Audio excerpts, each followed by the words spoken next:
ಇಡ್ಲಿ ಮಾಡೋದು ಸಾಮಾನ್ಯವಾಗಿ ಎಲ್ಲರಿಗೂ ಗೊತ್ತೇ ಇರುತ್ತೆ. ಆದರೆ ಪರ್ಫೆಕ್ಟಾಗಿ ಇಡ್ಲಿ ಬರಬೇಕಂದ್ರೆ ಕೆಲವೊಂದು ಟಿಪ್ಸ್ನ ಫಾಲೋ ಮಾಡಬೇಕಾಗತ್ತೆ. ಅಷ್ಟೇ ಅಲ್ಲದೆ ನಾನಿಲ್ಲಿ ಒಂದು ಸ್ವಲ್ಪ ಡಿಫ್ರೆಂಟಾಗಿ ಇಡ್ಲಿನ ಮಾಡಿ ತೋರಿಸ್ತಾ ಇದ್ದೀನಿ. ಇಡ್ಲಿ ನೋಡ್ತಾ ಇದ್ರೇ ಗೊತ್ತಾಗ್ತಾ ಇರ್ಬೋದು ಎಷ್ಟು ಸಾಫ್ಟಾಗಿ ಸ್ಪಾಂಜಿಯಾಗಿ ಬಂದಿದೆ ಅಂತ. ಕೆಲವೊಂದು ಸಣ್ಣ ಸಣ್ಣ ಟಿಪ್ಸ್ನ ಫಾಲೋ ಮಾಡಿ ಇಡ್ಲಿ ಮಾಡಿದ್ರೆ ಇಡ್ಲಿ ಪರ್ಫೆಕ್ಟಾಗಿ ಬರುತ್ತೆ. ಈ ಸ್ಪಾಂಜಿಯಾಗಿರೋಂತಹ ಇಡ್ಲಿ ಮಾಡೋದಕ್ಕೆ ಮೊದಲು ನಾನಿಲ್ಲಿ 3 ಗ್ಲಾಸಷ್ಟು ರೇಷನ್ ಅಕ್ಕಿನ ತೊಗೊತಾ ಇದ್ದೀನಿ.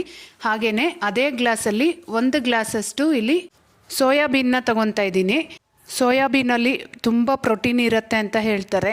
ಸಾಮಾನ್ಯವಾಗಿ ಮಕ್ಕಳು ಇಡ್ಲಿ ಅಂದರೆ ತುಂಬ ಇಷ್ಟಪಟ್ಟು ತಿಂತಾರಲ್ವ, ಅಂಥ ಇಡ್ಲಿ ಪ್ರೋಟೀನ್ ರಿಚ್ ಆಗಿದ್ದರೆ ಮಕ್ಕಳ ಬೆಳವಣಿಗೆಗೂ ಸಹಾಯ ಆಗುತ್ತೆ. ಈ ಸೋಯಾಬೀನ್ ನಮ್ಮೂರಲ್ಲಿ ಬೆಳೆದಿರೋದು. ಇದನ್ನು ನಮ್ಮ ಕಡೆ ಉದ್ದಿನ ಕಾಳು ಅಂತಲೇ ಕರೀತಾರೆ. ನನಗೂ ಗೊತ್ತಿರಲಿಲ್ಲ. ಈ ಇಡ್ಲಿ ಹೋಟೆಲ್ ಥರ ವೈಟಾಗಿ ಬರುತ್ತೆ ಅಂತೆಲ್ಲ ನಾನು ಹೇಳಲ್ಲ, ಬಟ್ ಟೇಸ್ಟ್ ಮಾತ್ರ ತುಂಬ ಚೆನ್ನಾಗಿರುತ್ತೆ. ಅಷ್ಟೇ ಸಾಫ್ಟಾಗೂ ಸಹ ಇರುತ್ತೆ. ಈಗ 3 ಗ್ಲಾಸ್ ಅಕ್ಕಿ ಮತ್ತು 1 ಗ್ಲಾಸ್ ಸೋಯಾಬೀನ್ಗೆ ಒಂದು 3 ಸ್ಪೂನ್ ಅವಲಕ್ಕಿ ಅಂದರೆ 1/4 ಗ್ಲಾಸಷ್ಟು ಗಟ್ಟಿ ಅವಲಕ್ಕಿನ ತಗೊಂಡು ಚೆನ್ನಾಗಿ ವಾಶ್ ಮಾಡಿ ನೆನೆಸಿಟ್ಕೊತಾ ಇದ್ದೀನಿ. ಇಲ್ಲಿ ಸೋಯಾಬೀನ್ ಬದಲಿಗೆ ನೀವು ಉದ್ದಿನಕಾಳು ಸಹ ತಗೋಬೋದು. ಇಲ್ಲ ಅರ್ಧ ಗ್ಲಾಸ್ ಸೋಯಾಬೀನು ಅರ್ಧ ಗ್ಲಾಸ್ ಉದ್ದಿನಕಾಳು ಸಹ ಹಾಕ್ಕೊಂಡು ಮಾಡ್ಕೋಬೋದು. ಅದು ಸಹ ತುಂಬ ಚೆನ್ನಾಗಿರುತ್ತೆ. ನೀವು ಯಾವುದೇ ಇಡ್ಲಿ ಮಾಡಲಿ ಅಕ್ಕಿನ ಒಂದು 4 ಸರಿ ಆದರೂ ಚೆನ್ನಾಗಿ ವಾಶ್ ಮಾಡಿ ಇಟ್ಕೋಬೇಕು. ಆವಾಗ ಇಡ್ಲಿ ಚೆನ್ನಾಗಿ ಬರುತ್ತೆ. ಈಗ ಈ ಎಲ್ಲ ಇಂಗ್ರೀಡಿಯೆಂಟ್ಸ್ನ ಚೆನ್ನಾಗಿ ವಾಶ್ ಮಾಡಿ ನಾನು ನೆನೆಯೋದಕ್ಕೆ ಬಿಡ್ತಾ ಇದ್ದೀನಿ. ಇದನ್ನೆಲ್ಲ ಕನಿಷ್ಠ ಒಂದು 7 ರಿಂದ 8 ಗಂಟೆ ಕಾಲ ನೆನೆಸಿಟ್ಕೋಬೇಕಾಗತ್ತೆ. ಸೋಯಾಬೀನ್ ಸಹ ನೆನೆಯೋದು ಸ್ವಲ್ಪ ಟೈಮ್ ತೊಗೊಳ್ಳೋದ್ರಿಂದ ಒಂದು 7 ಅವರ್ ಆದರೂ ನೆನೆಸಿಟ್ಕೊಳ್ಳೇಬೇಕು. ಈಗ ಒಂದು 7 ಅವರ್ ಆದಮೇಲೆ ತೋರಿಸ್ತಾ ಇದ್ದೀನಿ. ಅಕ್ಕಿ, ಸೋಯಾಬೀನು, ಅವಲಕ್ಕಿ ಎಲ್ಲ ಚೆನ್ನಾಗಿ ನೆಂದಿದೆ. ಇಡ್ಲಿ ಹಿಟ್ಟನ್ನು ಗ್ರೈಂಡರಲ್ಲಿ ಹಾಕಿ ರುಬ್ಬಿದ್ರೆ ತೊಂದರೆ ಇಲ್ಲ. ಆದರೆ ಮಿಕ್ಸಿಯಲ್ಲಿ ಹಾಕಿ ರುಬ್ಬುವಾಗ ಕೆಲವೊಂದು ಟಿಪ್ಸ್ನ ಫಾಲೋ ಮಾಡಬೇಕು. ಆಗಲೇ ಇಡ್ಲಿ ಸಾಫ್ಟಾಗಿ ಸ್ಪಾಂಜಿಯಾಗಿ ಬರೋದು. ಇಲ್ಲಾಂದರೆ ಹಿಟ್ಟು ತೆಳು ಆಗೋಗುತ್ತೆ, ಇಡ್ಲಿ ಚೆನ್ನಾಗಿ ಬರಲ್ಲ. ಈಗ ಮಿಕ್ಸರ್ ಜಾರ್ಗೆ ನಾನು ನೆನೆಸಿಟ್ಕೊಂಡಿರೋಂತಹ ಎಲ್ಲ ಸೋಯಾಬೀನ್ನ ಹಾಕ್ಕೊತಾ ಇದ್ದೀನಿ. ಹಾಗೆ ನೆಂದಿರೋಂತಹ ಅವಲಕ್ಕಿನ ಸಹ ಹಾಕ್ಕೊತಾ ಇದ್ದೀನಿ. ಅವಲಕ್ಕಿ ಇಲ್ಲ ಅಂದರೆ ಇದೇ ಕ್ವಾಂಟಿಟಿಯಲ್ಲಿ ಕುಕ್ ಮಾಡಿರೋಂತಹ ಅನ್ನ ಆದರೂ ತಗೋಬೋದು. ಈಗ ಈ ಇಡ್ಲಿ ಹಿಟ್ಟನ್ನು ರುಬ್ಕೊಳ್ಳೋವಾಗ ಫ್ರಿಜ್ಜಲ್ಲಿ ಇಟ್ಟಿರೋ ನೀರಾದರೂ ಹಾಕ್ಕೋಬೋದು. ಇಲ್ಲ ಈ ರೀತಿ ಐಸ್ ಕ್ಯೂಬ್ಸ್ ಆದರೂ ಹಾಕ್ಕೊಂಡು ಪಲ್ಸ್ ಮೋಡಲ್ಲಿ ಆಫ್ ಆನ್ ಮಾಡಿಕೊಂಡು ರುಬ್ಕೋಬೇಕು. ನೀರು ಜಾಸ್ತಿ ಹಾಕ್ದಿರೋ ಮಿಕ್ಸಿನ ಒಂದೇ ಸರಿ ಗರ್ರ ಅಂತ ತಿರುಗಿಸ್ಬಿಟ್ರು ಮಿಕ್ಸಿ ಹಾಳಾಗುತ್ತೆ. ಅಥವಾ ನೀರು ಜಾಸ್ತಿ ಹಾಕ್ಕೊಂಡು ರುಬ್ಬಿಟ್ರು ಇಡ್ಲಿ ಚೆನ್ನಾಗಿ ಬರೋದಿಲ್ಲ. ಹೀಗೆ ನೋಡಿಕೊಂಡು ಆಗಾಗ ಐಸ್ ಕ್ಯೂಬ್ಸು ಅಥವಾ ಕೋಲ್ಡ್ ವಾಟರ್ ಹಾಕ್ಕೊಂಡು ತುಂಬ ಗಟ್ಟಿ ಅಲ್ದಿರ ಸ್ವಲ್ಪ ಸ್ವಲ್ಪನೇ ನೀರು ಹಾಕ್ಕೊಂಡು ರುಬ್ಕೊಂಡ್ರೆ ಇಡ್ಲಿ ಹಿಟ್ಟು ಹದವಾಗಿ ಬರುತ್ತೆ. ತುಂಬ ಜನ ಮಾಡೋ ಮಿಸ್ಟೇಕ್ಸ್ ಇಲ್ಲೇ. ಅಕ್ಕಿ ಮತ್ತು ಉದ್ದಿನ ಕಾಳನ್ನ ಕರೆಕ್ಟ್ ಕ್ವಾಂಟಿಟಿಯಲ್ಲಿ ತೊಗೊಂಡಿರ್ತಾರೆ, ಬಟ್ ಇಡ್ಲಿ ಮಾತ್ರ ಚೆನ್ನಾಗಿ ಬರೋದಿಲ್ಲ. ಯಾಕಂದರೆ ಇಡ್ಲಿ ಹಿಟ್ಟನ್ನು ಪರ್ಫೆಕ್ಟಾಗಿ ರುಬ್ಕೊಂಡಾಗ ಮಾತ್ರ ಇಡ್ಲಿ ಚೆನ್ನಾಗಿ ಬರೋದು. ಸೊ ಅದಕ್ಕೆ ಸ್ವಲ್ಪ ಸ್ವಲ್ಪನೇ ನೀರು ಹಾಕ್ಕೊಂಡು ಇಡ್ಲಿ ಹಿಟ್ಟನ್ನು ತುಂಬ ನೀರು ಹಾಕ್ದಿರ ರುಬ್ಕೊಂಡ್ರೆ ಮಿಕ್ಸಿನೂ ಹಾಳಾಗೋದಿಲ್ಲ, ಹಿಟ್ಟು ಸಹ ಪರ್ಫೆಕ್ಟಾಗಿ ಬರುತ್ತೆ. ನೋಡಿ ಎಷ್ಟು ಪರ್ಫೆಕ್ಟಾಗಿ ಬಂದಿದೆಯೋ ಈ ರೀತಿ ರುಬ್ಕೋಬೇಕು.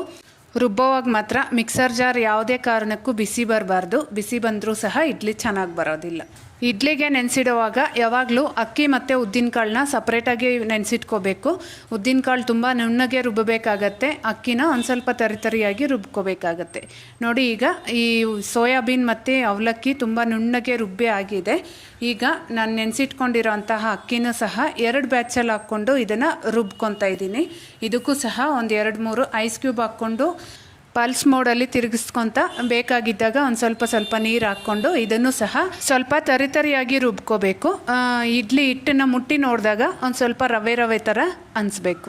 ಈಗ ಈ ಅಕ್ಕಿ ಹಿಟ್ಟನ್ನು ಸಹ ನಾನು 2 ಬ್ಯಾಚಲ್ಲಿ ರುಬ್ಕೊಂಡಾಯಿತು. ಈಗ ಈ ಹಿಟ್ಟನ್ನು ಕೈಯಲ್ಲೇ ಚೆನ್ನಾಗಿ ಮಿಕ್ಸ್ ಮಾಡ್ಕೋಬೇಕು. ಮಿಕ್ಸ್ ಮಾಡ್ಕೊಂಡಾದಮೇಲೆ ಇದನ್ನು ನಾನು ಪ್ಲೇಟ್ ಮುಚ್ಚಿ 8 ಗಂಟೆ ಕಾಲ ಅಂದರೆ ಓವರ್ನೈಟ್ ಫರ್ಮೆಂಟ್ ಆಗೋದಕ್ಕೆ ಬಿಡ್ತಾ ಇದ್ದೀನಿ. ನೋಡಿ ಬೆಳಗ್ಗೆ ತೋರಿಸ್ತಾ ಇದ್ದೀನಿ ಹಿಟ್ಟು ಎಷ್ಟು ಚೆನ್ನಾಗಿ ಉದ್ದಕ್ಕೆ ಬಂದಿದೆ ಅಂತ. ಈ ಹಿಟ್ಟಿಗೆ ಏರೆಲ್ಲ ಫಾರ್ಮ್ ಆಗಿ ಫ್ಲಫಿಯಾಗಿ ಬಂದಿರುತ್ತೆ. ಈಗ ಇದಕ್ಕೆ ರುಚಿಗೆ ಬೇಕಾಗಿರೋಷ್ಟು ಉಪ್ಪು ಹಾಕ್ಕೊಂಡು ಈ ಉಪ್ಪು ಮಿಕ್ಸ್ ಆಗುವಷ್ಟು ಮಾತ್ರ ಒಂದು 4-5 ಸಾರಿ ಮಿಕ್ಸ್ ಮಾಡ್ಕೋಬೇಕು. ಹಿಟ್ಟು ನೋಡ್ತಾ ಇದ್ದೀರಲ್ಲ, ಈ ಕನ್ಸಿಸ್ಟೆನ್ಸಿಯಲ್ಲಿ ಇರಬೇಕು. ಹಿಟ್ಟು ತುಂಬ ಗಟ್ಟಿ ಆಗಿಬಿಟ್ರು ಇಡ್ಲಿ ಗಟ್ಟಿಯಾಗಿ ಬಂದುಬಿಡತ್ತೆ. ಹಾಗಂತ ತುಂಬ ತೆಳು ಆದರೂ ಸಹ ಇಡ್ಲಿ ಉಬ್ಬಿ ಬರೋದಿಲ್ಲ.